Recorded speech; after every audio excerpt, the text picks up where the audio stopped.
అందరికీ నమస్కారం. నేను మీ కండవల్లి సాల్మన్ రాజు, రిటైర్డ్ సిఐ, రాజమండ్రి. ఈరోజు ఈ వీడియో గత 11 సంవత్సరాల నుండి నా గుండెల్లో ఉన్న అనుమానం కానీ లేకపోతే వ్యధ కానీ ఈరోజు ఈ వీడియోలో మీకు తెలియజేస్తున్నాను. నా వ్యధ గతంలో ఫేస్బుక్లో చాలాసార్లు చెప్పాను, కానీ ఎవరు పెద్ద దాని మీద పట్టించుకోలేదు, రెస్పాండ్ అవ్వలే. ఇంతకీ ఏంటంటే నా వ్యధ, నేను 2013లో రిటైర్ అయ్యాను, సిఏగా రిటైర్ అయ్యాను. మరి 2014లో మన ఆంధ్రప్రదేశ్కి మొత్తం ఇండియాకి జనరల్ ఎలక్షన్స్ వచ్చినాయి.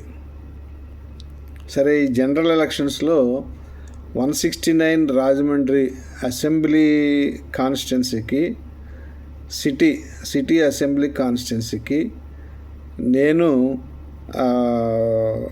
ఎమ్మెల్యేగా పోటీ చేయడం జరిగింది. ఇండియన్ క్రిస్టియన్ సెక్యులర్ పార్టీ అనే పార్టీ మీద నేను ఎమ్మెల్యేగా పోటీ చేయడం జరిగింది. అయితే నేను అన్నీ సబ్మిట్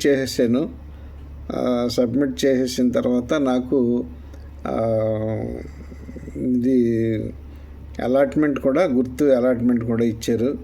అప్పట్లో ట్రంపెట్ గుర్తు అలాట్మెంట్ ఇచ్చారు. అయితే ట్రంపెట్ మొత్తం ఏపీలో చాలా చోట్ల ఇండియన్ క్రిస్టియన్ సెక్యులర్ పార్టీ అది పోటీ చేసింది కాబట్టి అది యూనివర్సల్గా ట్రంపెట్ ఇండియన్ క్రిస్టియన్ సెక్యులర్ పార్టీకి ఇవ్వడం జరిగింది.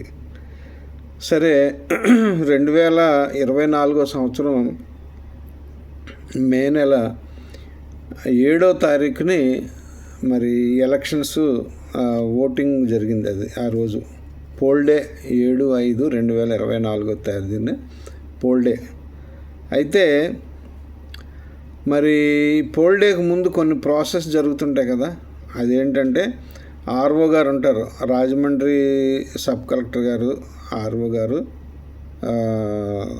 Rajahmundry sub collector, Rajahmundry urban MRO గారు, ఆర్ఓ గారు, తర్వాత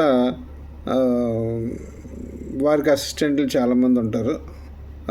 తర్వాత దాంట్లో మేము ఈ పేపర్స్ అన్నీ సబ్మిట్ చేసిన తర్వాత, నామినేషన్ పేపర్స్ అన్నీ సబ్మిట్ చేసేసిన తర్వాత, మాకు గుర్తులు అలాట్ చేసిన తర్వాత మాకు ఒక బుక్ ఇచ్చారు, ఒక హ్యాండ్ బుక్ ఇచ్చారు. అదేంటంటే manual hand book for candidates for guidance of elections. అంటే ఎలక్షన్స్లో పార్టిసిపేట్ చేసే క్యాండిడేట్ గైడెన్స్ కోసం ఈ మాన్యువల్ బుక్ ఒకటి సప్లై చేశారు. సరే, దానిలో నేను వెరిఫై చేస్తే rule 49 clause A of conduct of elections amended act 1992 దీని ప్రకారం ఈవీఎంలు అనేవి, పోలింగ్ అనేది ఈవీఎంల ద్వారా, ఓటింగ్ అనేది ఈవీఎంల ద్వారా జరుగుతుంది అని చెప్పి దాంట్లో రాసి ఉంది. ఆ ఈవీఎంలో బ్యాలెట్ యూనిట్, కంట్రోల్ యూనిట్ అని ఉంటాయి రెండు. బ్యాలెట్ యూనిట్ అనేది ఓటర్ దగ్గర ఉంటుంది, కంట్రోల్ యూనిట్ అనేది పిఓ దగ్గర ఉంటుంది. అయితే దీనికి ఒక వైర్ కూడా దానికి ఉంటుంది. అయితే ఈ మూడింటిని కలిపి ఈవీఎంస్ బ్యాలెట్ యూనిట్ అంటారు దాన్ని. అయితే సరే, మాకు అప్పుడు ఆర్ఓ గారు మమ్మల్ని పిలిచి, మరి మీకు ఇది ఈవీఎంలు వచ్చినాయి, తర్వాత బ్యాలెట్ పేపర్స్ వచ్చినాయి, మీరు రండి అని చెప్పి మమ్మల్ని తీసుకెళ్ళి మా ఎదురుగా ర్యాండమైజ్గా చేసి ఈవీఎంలు చెక్ చేశారు. అలాగే బ్యాలెట్ పేపర్స్ కూడా చూపించారు, ఎవరికి ఏ గుర్తులు వచ్చినాయి అని చూపించారు. తర్వాత వాటిని లాక్ అండ్ కీలో పెట్టి మన గార్డ్లో, సేఫ్ గార్డ్లో వాటిని డిపాజిట్ చేయడం జరిగింది. అయితే ఈ 49A of conduct of elections amended act ప్రకారం ఈ ఈవీఎంలు అంటే ballot unit plus control unit ఈ ఎలక్షన్స్లో ఉపయోగించవచ్చని పార్లమెంటులో ఆమోదం పొందింది. అది కేవలం ఈ బ్యాలెట్ యూనిట్ కంట్రోల్ యూనిట్ ఉపయోగించడానికి మాత్రమే పార్లమెంట్లో ఆమోదం జరిగింది. ఆ ఆమోదం ప్రకారం ఎలక్షన్ కమిషన్ వారు ఈ ఈవీఎంలు అందరికీ సప్లై చేశారు. అలాగే రాజమండ్రికి కూడా సప్లై వచ్చింది. సరే, ఇప్పుడు ఇది ఏమైంది, ఈ రాజమండ్రికి కూడా సప్లై వచ్చిన తర్వాత మాకు ఆర్ఓ గారు పిలిచి దాన్ని ర్యాండమైజ్ చేశారు. అలాగే ఇవన్నీ చెక్ చేశారు. మేము అందరం ఓకే అనుకున్నాము, బాగుంది, మేము సాటిస్ఫై అయిన తర్వాత మా దగ్గర సంతకాలు తీసుకున్నారు, అయిపోయింది. సరే, 7/5/2024 ఎలక్షన్స్ జరిగినాయి. ఎలక్షన్స్లో మా తాలూకు ఏజెంట్లు ఉన్నారు. తర్వాత ఏదో ఎలక్షన్ ప్రాసెస్ అయిపోయింది.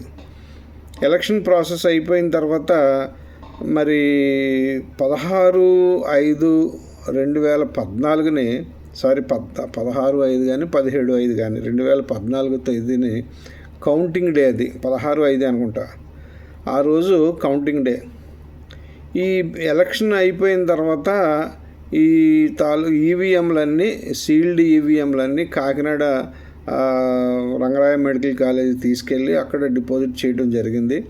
అక్కడ కూడా మా ఎదురుగానే సీల్స్ అయ్యి వేశారు. ఓకే, బాగానే, దానికి గార్డు కూడా అరేంజ్ చేశారు. అది బాగానే ఉంది. అయితే 15 తారీఖు ఈవినింగు మాకు ఆర్ఓ గారు కబురు పెట్టి, రిటర్నింగ్ ఆఫీసర్ గారు కబురు పెట్టి, క్యాండిడేట్స్ని కబురు పెట్టి, మీకు ఒకసారి పడు అనే ఒక ఎక్విప్మెంట్ వచ్చింది. పడు అంటే printer cum auxiliary display unit అనే ఎలక్ట్రానిక్ డివైస్ వచ్చినాయి. అది కేవలం కౌంటింగ్ కోసమే అవి వచ్చినాయి. ఆ కౌంటింగ్ అంటే దీంట్లో బ్యాలెట్ పేపర్కి ఏదైతే కంట్రోల్ యూనిట్ ఉందో ఆ కంట్రోల్ యూనిట్కి ఇది దీన్ని అటాచ్ చేస్తే డిస్ప్లే అంతా దీంట్లోకి వస్తుంది అనమాట. దాంట్లో దాంట్లో వచ్చిన డిస్ప్లేని బట్టి మీరు రిజల్ట్ అనౌన్స్ చేస్తారనమాట. వచ్చింది కాబట్టి మీరు రండి అంటే, సరే 16వ తారీఖు ఈవినింగ్, 15వ తారీఖు ఈవినింగ్ 12 hours బిఫోర్ కౌంటింగ్ మేము ఆర్ఓ గారి ఆఫీస్కి వెళ్ళడం జరిగింది. సరే, అక్కడ ఏదో మమ్మ అనిపించేశారు. అక్కడ ర్యాండమైజేషన్ అన్నారు, అది అన్నారు, ఇది అన్నారు, ఏదో మమ్మ అనిపించేశారు. మాకైతే సాటిస్ఫై లేదు. ఎందుకు సాటిస్ఫాక్షన్ లేదంటే, ఈవీఎంలు అనేవి పార్లమెంటు ఆమోదించబడిన ఈవీఎంలో పోలింగ్ డే ముందు రోజున వచ్చినాయి. పోలింగ్ డేకి ముందు బిఫోర్గా వచ్చినాయి. దాన్ని మేము అన్నీ వెరిఫై చేసాము. తర్వాత ర్యాండమైజ్ చేశారు, అన్నీ సరిపోయినాయి, బాగుంది. మరి తర్వాత ఆ ఎలక్షన్ అయిపోయిన తర్వాత 7వ తారీఖు ఎలక్షన్ అయిపోయిన తర్వాత ఈవినింగ్ కల్లా ఏ బూత్లో ఎన్ని ఓట్లు పడ్డాయి, ఏ బూత్లో ఇన్వాలిడ్ ఎన్ని, ఏ బూత్లో తర్వాత ఇన్వాలిడ్ కాదు, ఏ బూత్లో ఛాలెంజ్ ఓట్లు ఎన్ని ఉన్నాయి, ఇలాంటివన్నీ ఉంటాయి కదా. ఆ తర్వాత అక్కడ ఎవరెవరు పార్టిసిపేట్ చేశారు అవన్నీ ఉంటాయి. తర్వాత ఈవినింగ్ స్టేట్మెంట్ పంపించేటప్పుడు పిఓ ఏం చేస్తారంటే, అక్కడ ఎంతమంది ఓటర్స్ ఉన్నారు, ఎన్ని ఓట్లు పడ్డాయి, అవన్నీ ఒక లిస్టు తయారు చేసి పంపిస్తారు. ఆర్ఓ గారికి సబ్మిట్ చేస్తారు ఈవినింగ్. ఆ రకంగానే అందరూ సబ్మిట్ చేశారు. సరే, దాన్ని బట్టి మనకేం తెలుస్తుంది, ఏ బూత్లో అంటే ఏ బూత్, సపోజ్ ఒక ఏరియా ఉందనుకో, ఆ ఏరియాలో ఆ బూత్ నెంబర్ ఉంటుంది. ఆ బూత్లో ఎన్ని ఓట్లు పడ్డాయనేది తెలుస్తాయి. ఎన్ని ఓట్లకి ఎన్ని ఓట్లు పడ్డాయి అనేది తెలుస్తుంది, క్లియర్గా తెలిసిపోద్ది. సాయంకాలం తెలిసిపోద్ది, పొద్దున్నే పేపర్లో కూడా వచ్చేసినాయి. సరే, ఇప్పుడు ఈ పడు అనే దాన్ని printer cum auxiliary display unit అనే దాన్ని ఇంట్రడ్యూస్ చేశారు. సరే, దాన్ని ఎలా ఇంట్రడ్యూస్ చేశారంటే, 7వ తారీఖు ఎలక్షన్ అయిపోయిన తర్వాత 8వ తారీఖు ఒక జీవో కూడా కాదు, ఎలక్షన్ కమిషన్ ఒక సర్క్యులర్ ఇష్యూ చేసింది. అదేంటంటే, ఈ printer cum auxiliary display unit అనేది మీకు పంపిస్తున్నాము, దాని ద్వారా మీరు కౌంటింగ్ చేయాలి, కౌంటింగ్ చేసి దాని ద్వారా డిస్ప్లే చేయాలి. తర్వాత ప్రతి పోలింగ్ బూత్లో కూడా ఈ కౌంటింగ్ చేసిన దాన్ని ఒక దాంట్లో జనరేట్ అయిన రిజల్ట్ని కాపీ తీసుకుని దగ్గర పెట్టుకోవాలని ఉంది దాంట్లో. సరే, మరి 8వ తారీఖు సర్క్యులర్ వచ్చింది చూసారా. దాంట్లో చిత్రం ఏంటంటే సౌత్ ఇండియా అంటే కర్ణాటక, ఆంధ్రప్రదేశ్, కేరళ, తమిళనాడు, ఇవి కాక మళ్ళీ ఇది ఏంటిది వెస్ట్ బెంగాల్. ఒకసారి అండర్లైన్ చేసుకోండి ఏ స్టేట్లకు పంపించారో ఈ పడు అనే ఎక్విప్మెంటు, ఎలక్ట్రానిక్ ఎక్విప్మెంటు ఏ స్టేట్కి పంపించారో, ఏ స్టేట్లకు పంపించారో ఒకసారి మళ్ళీ అండర్లైన్ చేసుకోండి. AP, Karnataka, Tamil Nadu, Kerala, west Bengal.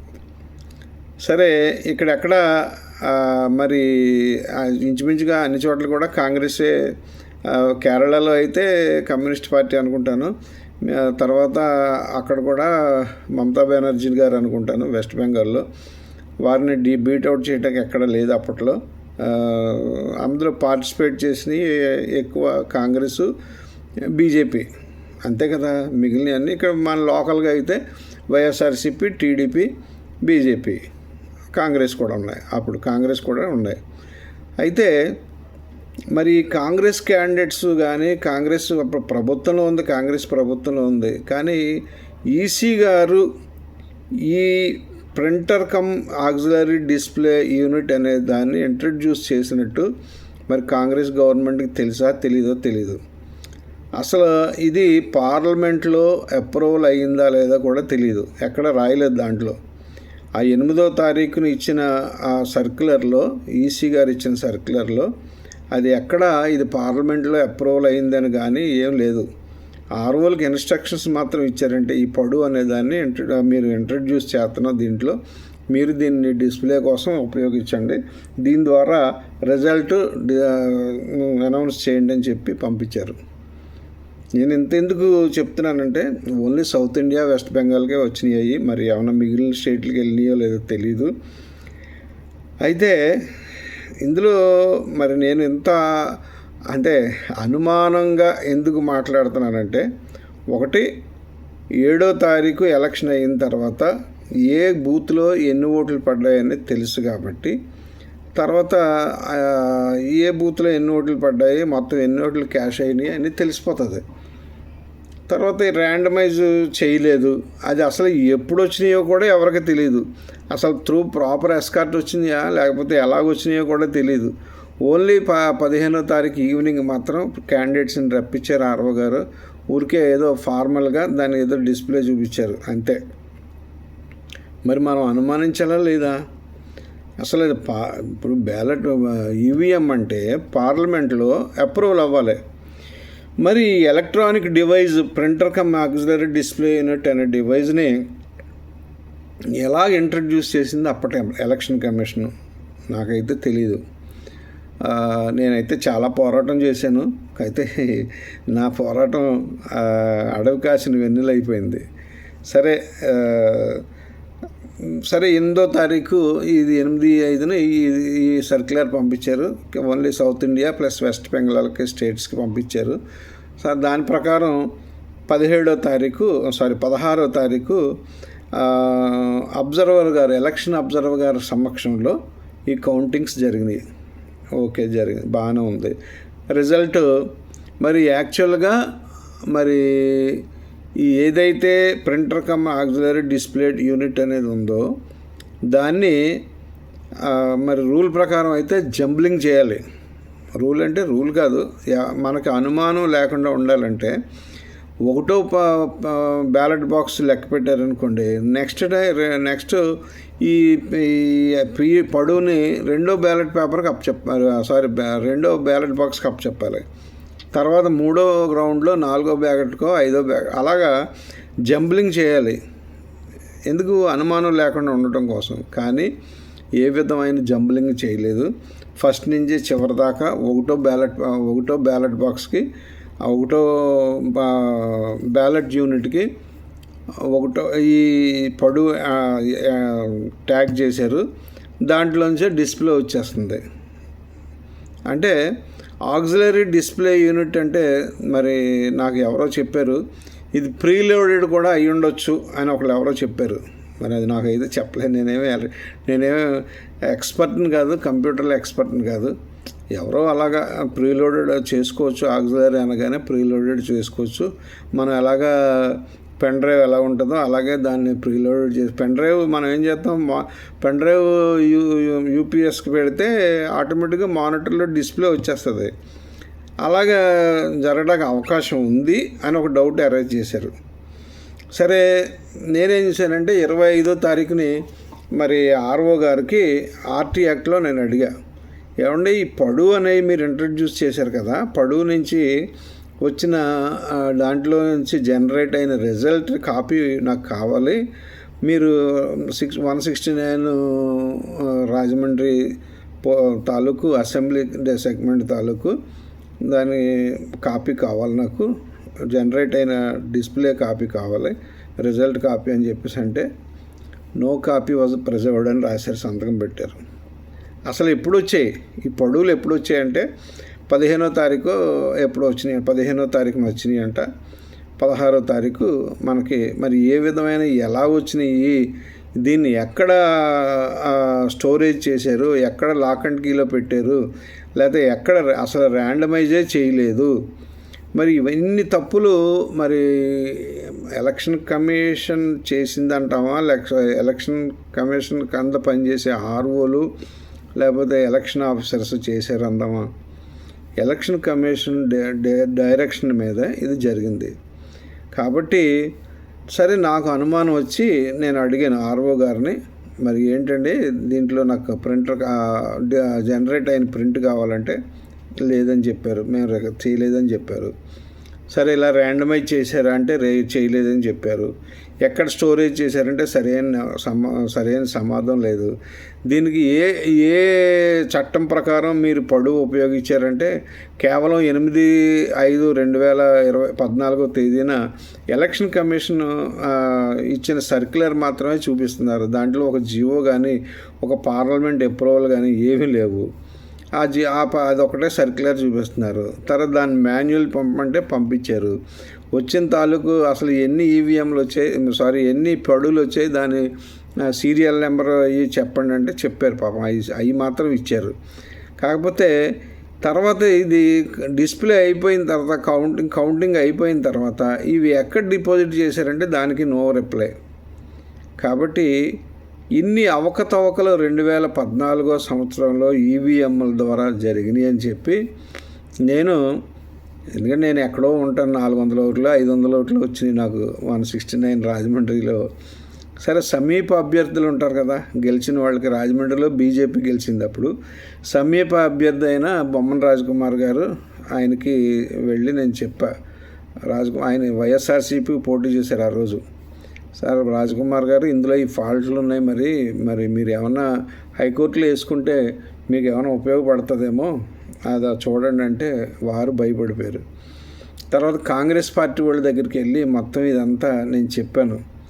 సరే, ఇప్పుడు మనం ఏం చేయగలమండి, అయిపోయింది కదా, ఇక మనం ఏం చేయటానికి లేదని చెప్పారు. సరే, నేను 2014లో ఎలక్షన్ని అనుమానించడం అనేది రైటా రాంగా? దయచేసి మీరు చెప్పండి. ఎందుకంటే నేను ఇప్పుడు ఎందుకు చెప్తున్నానంటే గత వారం 10 రోజుల నుంచో ఈ మధ్యకాలంలో ఈ యుద్ధానికి ముందు నుంచి ఈ ఈవీఎంల గురించి ట్యాంపరింగ్ చేయొచ్చు, ఈవీఎంలు ఎలా ట్యాంపరింగ్ చేయొచ్చు అనేది ఓపెన్గానే డిస్కషన్ జరుగుతుంది. సరే, ఈ లోపల యుద్ధం వచ్చిన తర్వాత రాహుల్ గాంధీ గారు దాన్ని పక్కన పెట్టేశారు. మళ్ళీ యుద్ధం అయిపోయింది, కొంచెం చెప్పబడిన తర్వాత మళ్ళీ మొదలెట్టారు ఈవీఎం ట్యాంపరింగ్ గురించి. తర్వాత ఈవెన్ కనీసం స్టేట్లో కూడా మరి కొంతమంది రాజకీయ నాయకులు ఈవీఎంల ద్వారా గెలిచిన వాళ్ళు మీరు అని చెప్పి ఎటకారాలు కూడా ఆడుతున్నారు అధికారంలో ఉన్న ప్రజాప్రతినిధుల్ని. సరే, ఈవీఎంల దయ ద్వారా మీరు గెలిచారని చెప్పి వాళ్ళు అంటున్నారు. సరే, ఇప్పుడు నేను ఎందుకు మాట్లాడాల్సి వచ్చిందంటే ఇప్పుడు ఇది రన్నింగ్ అవుతుంది, ఈ ఇష్యూ రన్నింగ్ అవుతుంది కాబట్టి ఇది అప్రాప్రియేట్ టైం ఏమో అని అనుకుని ఇది మరి కొంతమంది మేధావులు ఉంటారు కదా, ఈ రాజ్యాంగం మీద గౌరవం ఉన్నవాళ్ళు కానీ లేకపోతే పౌర హక్కుల మీద గౌరవం వాళ్ళు కానీ ఎలక్షన్ ఓటింగ్ ప్రాసెస్ మీద గౌరవం ఉన్నవాళ్ళు కానీ నేను చెప్పింది ఒకసారి విని నిజం అనుకుంటే అరే ఇలా చేశారేంటి అని అనుకోండి అంతే తప్ప ఇప్పుడు మనం చేయగలిగింది ఏమీ లేదు. ఎందుకంటే 2014లో హైయెస్ట్ మెజారిటీతో మరి మన కేంద్ర ప్రభుత్వం ఫామ్ అయింది. తర్వాత అప్పటి నుంచి కంటిన్యూగానే 11 సంవత్సరాలు మరి పరిపాలన జరుగుతుంది. కాబట్టి ఇప్పుడు ఈ సమయంలో మనం ఇది తప్పు అని చెప్పడానికి కూడా కరెక్ట్ కాదు. కానీ నా మనసులో భావం మాత్రమే చెప్తున్నా సుమా, ఎవరిని నేను నిందించట్లేదు. కానీ ఇప్పుడు మనం చేయగలిగింది కూడా ఏమీ లేదు. ఈ పడు అనేది printer cum auxiliary display unit అనేది పార్లమెంట్లో అప్రూవల్ లేదు. ఎందుకంటే అప్రూవల్ ఉంటే ఖచ్చితంగా దాన్ని సర్క్యులర్ ఇస్తారుగా, జీవో ఇస్తారుగా, లేదా సెంట్రల్ గవర్నమెంట్ ఇచ్చిన ఆర్డర్స్ ఇస్తారుగా ఈ ఎలక్షన్ కమిషన్ గారు. కానీ ఎలక్షన్ కమిషనర్ గారు కేవలం 8/5/2014 డేట్తో ఇది ఎలా ఉపయోగించాలి ఇవన్నీ సర్క్యులర్ అది ఒకటే ఇచ్చారు తప్ప ఇక దీనికి ఈ రూల్ ప్రకారం దీన్ని ఇంట్రడ్యూస్ చేసాం మేము అని చెప్పి అప్గ్రేడ్ చేసాం, ఈవీఎంలు అప్గ్రేడ్ చేసామని చెప్పి ఎక్కడా ఇవ్వలేదు. అసలు ఈవీఎం అప్గ్రేడ్ చేయాలన్నా కూడా పార్లమెంట్ పర్మిషన్ ఉండాలి, పార్లమెంట్లో అప్రూవల్ జరగాలి. నాకు తెలిసినంత వరకు మరి అది జరిగిందో లేదో నాకు తెలియదు. ఏది ఏమైనా సరే, ఇంకా ఎలక్షన్ అయిపోయింది. ఇప్పుడు మనం అప్పుడే 2 టర్ములు అయిపోయింది, ఇప్పుడు 3వ టర్మ్కి వచ్చేసాం. 3 టర్ములు కూడా మరి కేంద్ర ప్రభుత్వంలో ఒకే పార్టీ నడుస్తుంది. ఒకే పార్టీకి ప్రజలందరూ ఎన్నుకుంటున్నారు కాబట్టి ఇప్పుడు మనం అనుమానం వ్యక్తం చేయడం కూడా అంత కరెక్ట్ కాదు. అయినా కానీ తప్పట్లే, నా మనసులో భావం అందరికీ తెలియాలని ఇప్పుడు అప్రాప్రియేట్ టైం అనుకుని నేను చెప్తున్నా. Thank you.